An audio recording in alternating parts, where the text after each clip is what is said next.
Hi అండి. సింపుల్‌గా ఏదన్నా ఊరెళ్తున్నామని కంగారు పడకుండా ఇలాగ సింపుల్‌గా చేశారంటే దీని పని అది చేసుకుంటదని మన పని మనం చేసుకోవచ్చు. మటన్ శుభ్రంగా కడిగేసి ఒక గిన్నెలో ఏసాను. ఒక 2 ఉల్లిపాయలు కోసి, ఒక స్పూన్ అల్లం వెల్లుల్లి పేస్టు, మనకు సరిపడగా కారము, ఉప్పు, నూనె ఏసేసండి శుభ్రంగా మసాజ్ చేసేయాలండి. చక్కగా ఇలా మసాజ్ చేసేసామనుకో ముక్కంతా ఉల్లిపాయలో ఉన్న నీరంతా దిగి ముక్కంతా బాగా టెండరీగా అవుతుంది.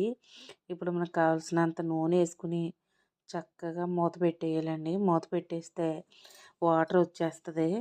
మనకు కంగారు ఏమి లేదండి. మనం మీడియం ఫ్లేమ్లో పెట్టి మన పని మనం చక్కబెట్టేసుకున్నాం అనుకో చక్కగా వాటర్ అంతా మరిగిపోయిన తర్వాత మనకు కావాల్సినంత వాటర్ పోసుకోవాలి. పోసిన తర్వాత ఇందులో ఉడికేటప్పుడు గరం మసాలా వేసుకోవాలి. గరం మసాలా వేసుకొని కొంచెం ఉడికాక దింపేసుకుంటే మన ఊరు వెళ్ళినా సింపుల్గా చేసుకునే కర్రీ.